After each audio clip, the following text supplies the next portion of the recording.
My son was in grade school. I thought, you know what, I could see Olivet having a hockey program someday.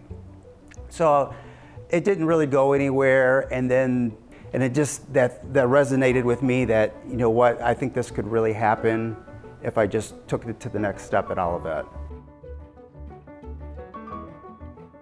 I had set up a meeting with Woody Webb, who at that time was the Vice President of Student Development, and I called Bjorne the day before my meeting with Woody. Don't take any photos right now. No, this isn't a camera. I gotta tell you funny. As an interesting situation, I had been a youth coach and then a high school coach for, I don't know, maybe 12 years or so. And I got let go from my last position and really wasn't given much of a reason why. Didn't really know what was going on. Didn't know if I needed to keep coaching or not.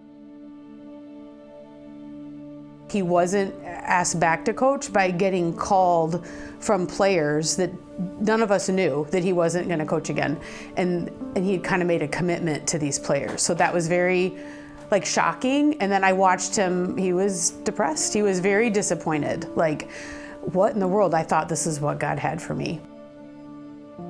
And Bjorne at the time was coaching the high school team. And he's the only person that I know coached hockey. And he was an Olivet guy. So I called Bjorne. And if you ever met Bjorne, you know he's never lost for words. So I called Bjorne and I said, hey, I'm pitching the idea of hockey again to Olivet tomorrow. If they say yes, I need you to coach. And I don't hear a thing. I have this I was in the driveway at my house in Columbus, Ohio, and he doesn't say a thing. And I'm like, did I drop the call? I go, Bjorne, are you there? He goes, yeah. He goes, I just found out that the high school program doesn't want me to coach anymore, so I suppose I'm available. And so I really said, well, let me pray about that. I don't know if this is a avenue God wants me to pursue or not. I didn't have any kids playing, and I just didn't know what God's plan was.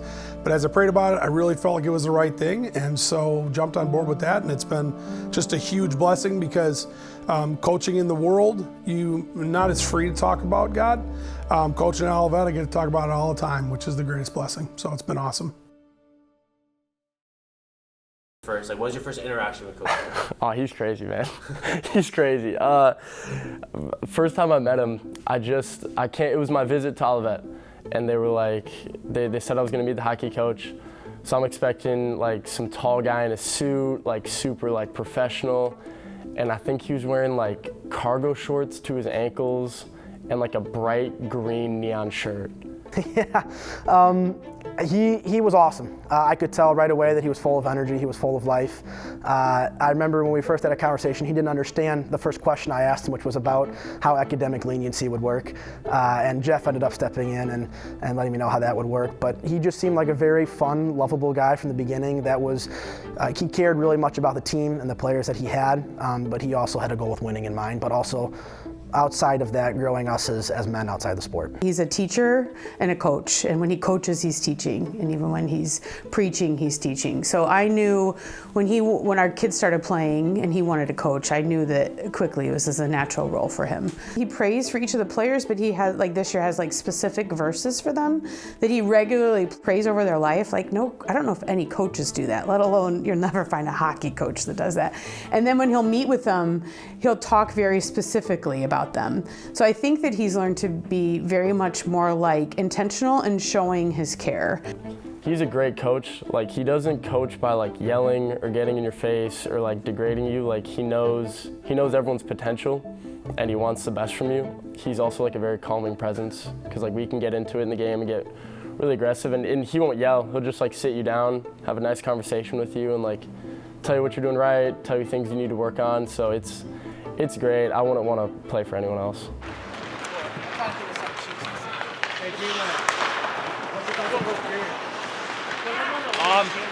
I think he's a great guy. A lot of guys, when they think of a coach, it's almost like a guy you're scared of. But now with him, he's so easy to approach and ask questions. So it makes you feel like you want to learn stuff. So it's been great.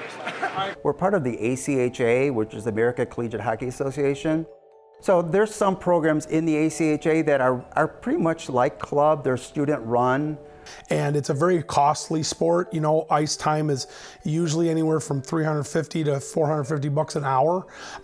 And so just to practice, you're shelling out lots and lots of money. I mean, we buy our own sticks, we buy like chest pad, elbow pads, the pants, shin pads, and skates. So, I mean, sticks nowadays are like 300 each, and I mean, we break a lot. I think personally I went through 9 last year, just brutal. Each player pays $2,500 to play, so that would probably be the biggest difference in athletics. And as of right now, there is no athletic scholarships for that. It's all based on academic scholarships. I love seeing how God has provided everything this team has ever needed going into year 4 without any university money. So there's a part of me that I just find great joy in watching God provide.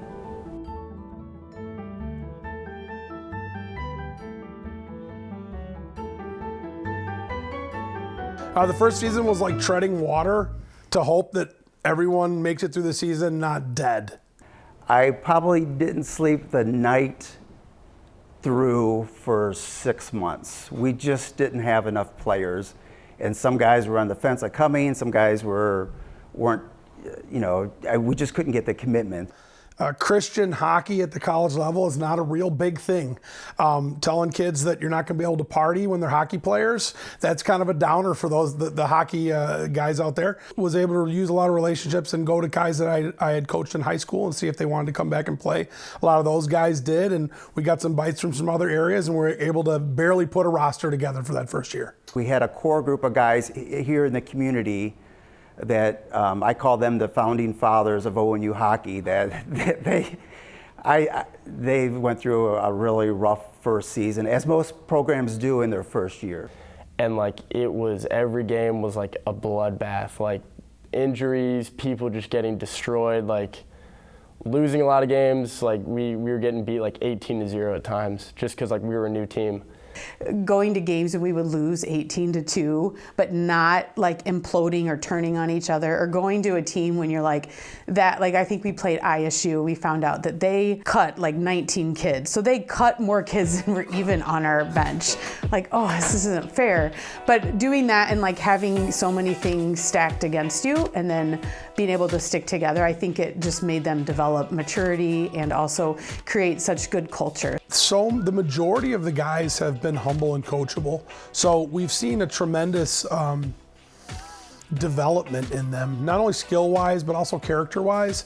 And so we are able to go out and play games and compete with teams where the players have a much better resume than we do. They played at higher levels than we do, but we come out there and we're not only competitive, but we beat a lot of them. And it's all that development and it's all that maturity. And so that's the biggest difference. So we do have some more players, but as the players get on the right track and as the older players have an influence on them, they start learning our game and they start being humble and they start working hard and they start getting in the gym, they put on weight and they get tougher, and you see that, and it's exciting and encouraging to see that out of the guys. If I just take myself out and just watch the game, they're like, wow, like it's impressive. They're incredible. They're huge, they're fast, they're strong, they're throwing people around. But then I go to the gym and there's a song, they're singing Miley Cyrus in the gym, and then they're like dancing or they're smacking each other. And I'm like, oh, they're just little boys. But they seem to like, they'll yell at each other at the right times. Even when they're goofing around, I know that there's nobody in that weight room that's not gonna put in the work. I have had more fun on this team than I have in any team I've ever played with. I've been a part of many teams. I've bounced around different club programs throughout my hockey career, but I can by far say that without a shadow of a doubt, this is the most fun and family-like team I've ever played on. From the late night practices that don't get done till 12 a.m. to the far road trips for whether it's Texas or Florida or even the away games in Iowa, to even just getting out to hang out with the boys in Ludwig. I mean, it's so fun, and I couldn't be prouder and happier to be part of this program. I mean, we're a weird group. We're a weird, funny group. Everyone's super close. Like there's a lot of teams will have like kind of cliques, like oh, like these are like the cool kids, and like the quiet ones, like there's no cliques. Everyone's a teammate. We'll have like a senior first liner who scores all the goals and a freshman that barely plays, and they'll just be messing with each other and no one cares. Like there's no like hierarchy. It's fine. Tommy sucks anyway. Wow, thanks, AC. He's literally fine. He's faking it. It's green helmet day. Are the players making you happy too? Are they playing good right now? They rarely make me happy. I just had a good day. I really couldn't tell you. I don't know why they call it. It's just a natural thing, I guess. All right, tell me, Mary, why is it called Showtime? Because he plays just like the late great Patrick Kane. My captain came to me, I want to say last spring semester of last year, and said, Coach, if I could get five or six of the guys to shave, would you start us all at a game? Because I think that'd look really intimidating. And I said, absolutely. So we were on our trip to St. Louis. We're in a hotel in the middle of St. Louis. Like, there's nothing to do. Like, you can't do anything. And I just threw it out there again, like, hey, we should shave our heads. Some of the guys got a hold of a shaver, and they started seeing who would want to do it. So we door-dashed a pair of clippers. A little bit more, a little bit. Out. Spin, little spin, little spin.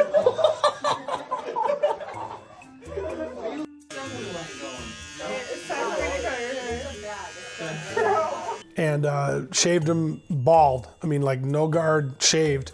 We went to church the next morning, and it really did seem like the church maybe thought that a bunch of prisoners had been out on leave, perhaps. And it did seem like the pastor was speaking salvation more to their area all morning. We unload out of the bus and I'm walking in the back. I actually took a picture because they had to wear their team polos, black, and then they all have to wear khaki pants. And then from the back, I was like, I cannot tell who they are. I was like, they all look the same. And as soon as I thought that, I was like, wow, that's kind of the goal. They're getting rid of their own like personalities to be identified as one, to be identified as a team. We have another fun thing we do, and that is called the shootout shave. Once a month, we have a shootout in practice, and so you go one-on-one with a goalie, and if you score, you're safe, and if you don't score, you have to keep going. And the last guy not to score gets to shave his legs above the knee, and then get a nice picture on campus the next day with shorts on.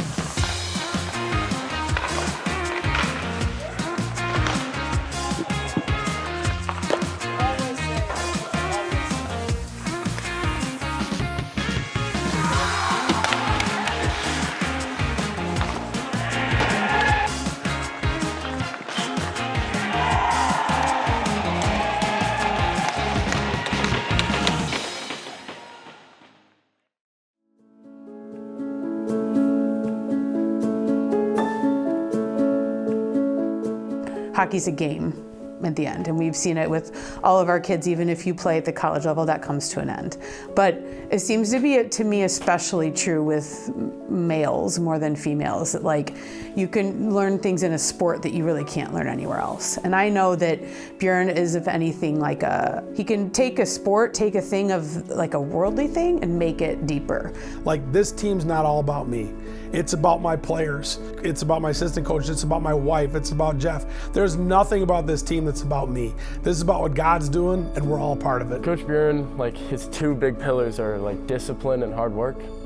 So like on the ice, if someone's like talking trash to you, like it takes discipline to like not say something back or not retaliate, because you might get a penalty for that, and then you're hurting the team. And it goes back to that whole like team mentality, like we're all one. It's like you don't want to do something that's gonna like hurt the team. We hold ourselves with respect, and we're not gonna disrespect the other team for our own gain. You know, like we're all pretty humble. So definitely, men on ice would definitely be a good way to describe it. And it's helped in real life too. Like even in my everyday life, I've used stuff I've learned in hockey from Coach. I think I've learned that success is not always what we want it to be. A little bit of a difference from me in general as a player. I remember coming in being very focused about my own individual stats, whether that was goals, assists, points, wanting to be the guy on the team that was high on the leaderboards, to being able to be a player to not score a point in a game and be okay with that because I did my job and responsibility on the ice and I did all I could for my team in that game. So being able to find success in whatever the Lord's plan is for me that day. A prayer I always try to pray before a game is, Lord, let it be your will that's done, not my own. And I always joke and I say at the end, but if that's a goal, let it be. But if that's not, that's okay. Knowing that whatever is bound to happen by His will. And I am just a part in that, and I'm just happy to be able to play the game that I love and have loved for so long. I would honestly say it's centered around humility. To me, it's a rare thing out there, humility, in our culture and in our world. But very little can happen outside of humility. You can't get better. You can't have relationships. You can't have respect without humility. And so I think a lot of what we talk about, a lot of what we do is based and rooted in that humility. That's the type of players we look for. And then when you're on the team, we encourage you to be humble so that you can continue to be coached and continue to get better. Continue to try and explain to my players that this is not about me. I love you. It's about you getting better. And so if you will receive that and be able to allow us to help you with that, you will get better and you will get the accolades and you will have success. And that's really what we want. We want you to do well, not just on the ice, but off the ice. I feel like probably Bjorne and I owe probably like 28 people through this whole county lifetime of favors because of what they've done to help us with this program. You never know what you're going to get with us. Come up to us and talk to us. We're pretty easygoing. We're really goofy. Like if you get near the team, you'll definitely see that like we're just nice guys. We're chill. Come pound on the glass. Come yell at the opposing goalie. Whatever you want, but just come out and enjoy Tiger hockey. The thing that has made Olivet hockey what it is the Lord. And the Lord started it. And the Lord is involved in these guys' lives, and He's involved in our success any way that it is, and that there is nothing more important than surrendering your life to the Lord and letting Him lead it. There is nothing that will give you meaning and nothing that will give you success and nothing that will help you outside of that. You can chase all kinds of other things, and you will come back to the fact that the only thing that matters is that relationship with Him, and that is the most important thing. Tigers on three. 1, 2, 3. Tigers!